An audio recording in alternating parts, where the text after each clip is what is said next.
Hey there, special educators. Welcome to Autism Academy 360, a podcast to making your job as special education teachers easier.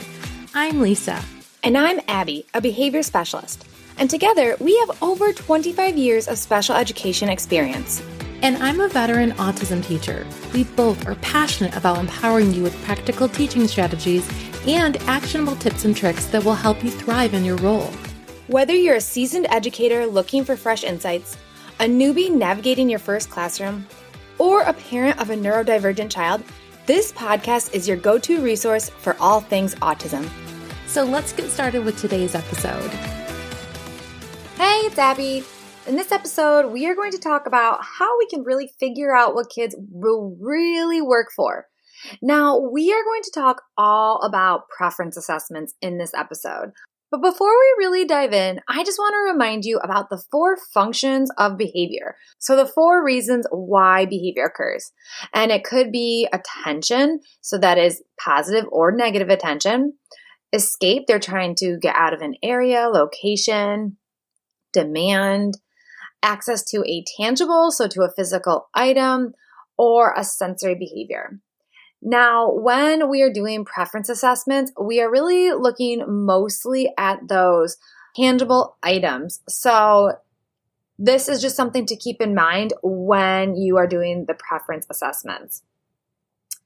Now, your students might not be motivated by just tangible things.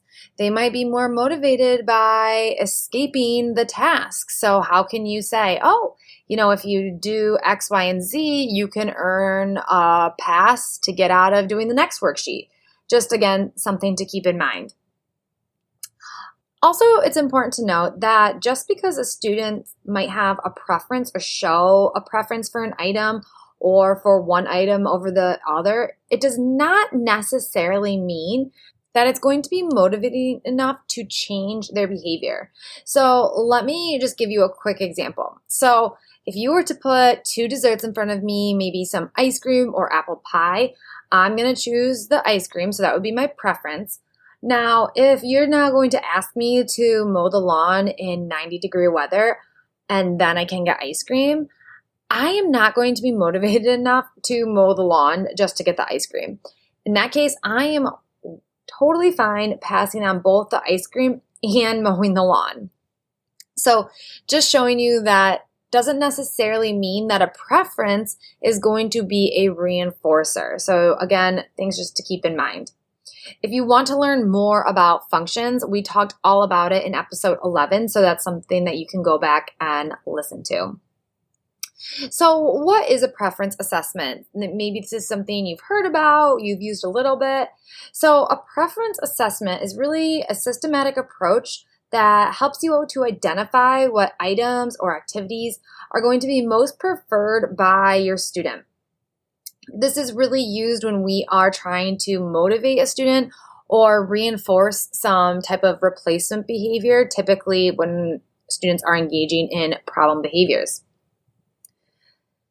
Preference assessments are also really good if you have students who become bored or oversatiated with their reinforcer or whatever they're working for quickly. So I know it can be frustrating when you have a student who is constantly changing what they want to work for, but when you have a preference assessment, you already have a list of things that they're going to possibly want to work for. So that can be really helpful and just one less thing on your plate. All right, so let's dive into the different types of preference assessments. So there's a few informal ones and then some more formal ones you can use. The first one, which I think is much more common, is an interview type of assessment. So you can do these either with parents or guardians. So you can send home something maybe at the beginning of the year, and you can get to know different likes and even dislikes in the home. You can even just pick up the phone and call the parents, talk about it. This does a few things because it's going to help build the relationship with the parents as well as getting you some information. And when you have the conversation, you might get a few more ideas than just a piece of paper. When you are sending these home, you can send home ones that are just a list and have the parents check off things that their child likes. Or you can have it be open-ended, which again might get you a little bit more information. It could be, what is your child's favorite thing to do as soon as they get home from school? Now, maybe you have to do some things in school. So something you can do is a direct observation. So if you are watching the students during maybe recess or indoor recess, just observe how they are in the classroom. What do they gravitate to? Write down how long they play with an object, because this can help you see, are they playing with maybe dolls longer than cars, or are they playing with blocks longer than something else? The duration of engagement is going to clue you in on things that they like more than others. Also, just knowing what they go back to. What are they constantly playing with? This could, again, give you ideas of what they like more, which is going to give you something called a preference hierarchy. So this is really important to know. There might be some items that your students really, really want to work for, and they are extremely motivated by it. And there are some things that they may be kind of motivated for. And this is good to know, because if you have something that is more difficult for your student, you know they can do it, but they get very overwhelmed. So say going to a play or going to a school-wide assembly is very overwhelming for your student. You know they have the skills, they just need to be motivated a little bit. This is when you would pull out that top reinforcer. Say, all right, we are going to an assembly soon, but if you stay in the gym and you don't run out, you can work for this. And you wouldn't want to use that same reinforcer for something a little bit easier to do, like maybe completing a math worksheet. Maybe they are a math whiz and they just need a little bit of reinforcement to do it. You're not going to want to use the same top reinforcer. All right, so we talked about the interview type of ones, where you can talk to the parents and you can even talk to your students themselves. You can sit them down and ask them as long as they are able to. We talked about direct observation, and now let's move into some more really specific ones that have a little bit more rules around them. So the first one you can do is called a single stimulus assessment. So what you do is you are going to gather several items in your classroom, and you are going to present them one at a time, and you're going to record the child's reaction. Do they go and play with it right away?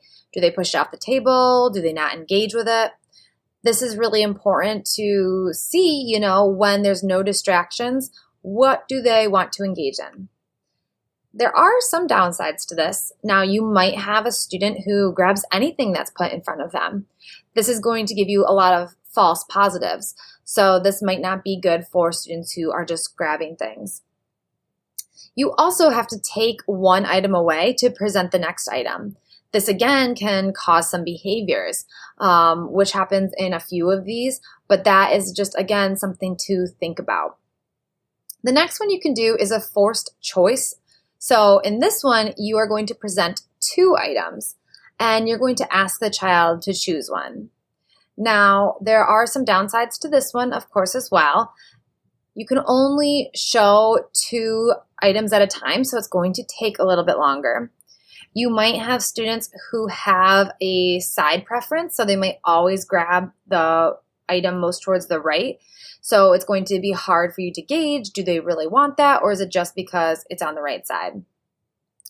But it's good because you only have two, so if students get distracted with too many in front of them, this could be a really good option for them.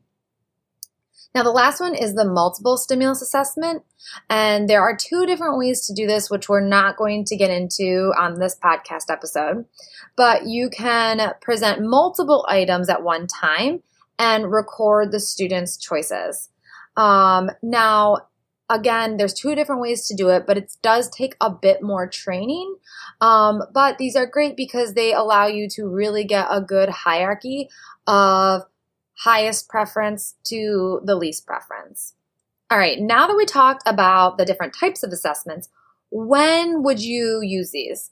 I see them happen a lot at the beginning of the year, which is obviously a great time to do this. You can also do it if you have a student who you are developing a new behavior intervention plan for. You can use it during that time to help with the assessment. You can do it even if you have maybe an annual review coming up, just to get an update to add some of the students' preferences in there. Or maybe you are seeing some new behaviors and they're becoming increasingly more challenging. You can do another one to come up with some new reinforcers or potential reinforcers. Or even if you have some reinforcers that have stopped working. Now that you have done all of this, some of the ways that you can use it in your classroom. The most important ways is to work for the item, right? Work for the thing that you just did the assessment on.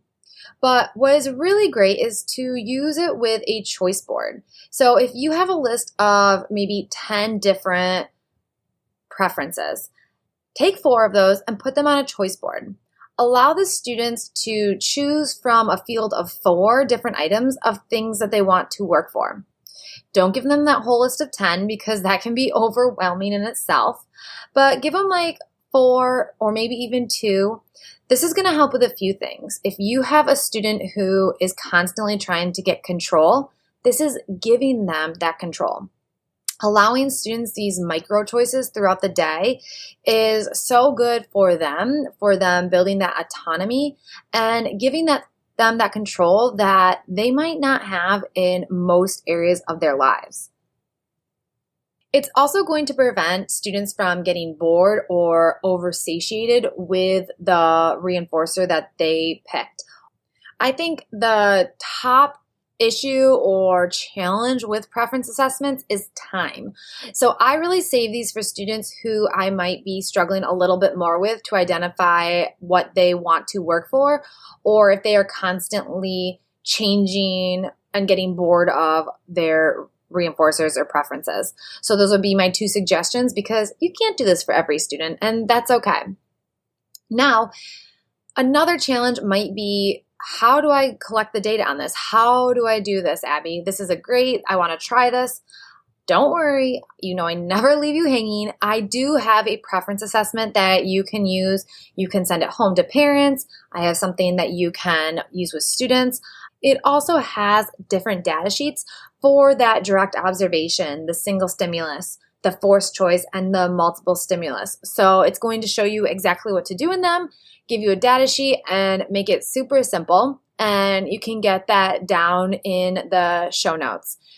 If you are implementing this and you find any stumbling blocks, or you have any questions, you can always reach out to me and I can help you work through it. I'll see you in the next episode. Bye.